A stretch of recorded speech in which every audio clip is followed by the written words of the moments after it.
Hey, how's it going, guys, and welcome back to our first weekly recap of the year, as we plan on resuming these to keep you up to date with the game, as well as gather feedback on the week's updates.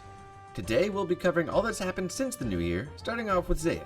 As Zeah Batch 1 launched on January the 7th, players now have an entirely new massive continent to visit, introducing the magnificent city of Great Korend and the 5 houses of Shazian, Lovaking, Arceus, Piscarilius, and Hosidius. We've given players the ability to help each of those houses out and gain favor to reap the respected benefits and rewards, including things like the new blast mining minigame, cooking minigame, and farming minigame. So we highly encourage players to head over there if they haven't already, and if you'd like to learn more, either check out the dev blog linked below or stay tuned for a more informative video on Zeah coming soon. Following that, we've launched poll number 38, including some seriously big updates such as Dragon Claws and Deadman, Jad 2, and several upgrades to the Necromancy spellbook, so be sure to head to a poll booth in-game near you before Wednesday to have your say.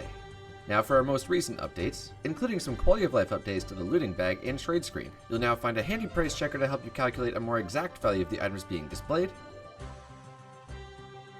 And in addition to that, we've made some improvements to Great Korend, which include a reworked favor interface, buffs to the blast mining minigame, and improvements to the Necromancy spellbook. Following that, we have this week's Q&A, filled with discussion on this week's updates, polls, and potential ideas for the future. How's it going, guys? Welcome back to the Q&A. Today, joined with us, we have Mod Ash, Mod Jed, Hey. Mod Kieran, Hey. and Mod Ronan. Okay, so, firstly... I can't hold it in! You should have gone before we started.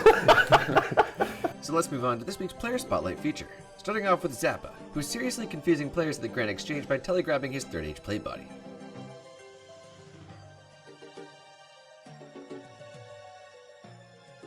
Up next, a rather unfortunate image of Iron Pelling, getting himself the Venonata's pet just moments before dying and losing it.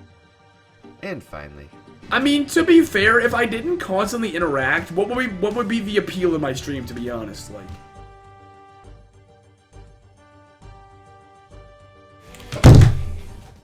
So that about sums up this week in Old School Runescape. Don't forget to subscribe to keep up to date with the game, and aside from that, we'll thank you for watching, and we'll catch you next week.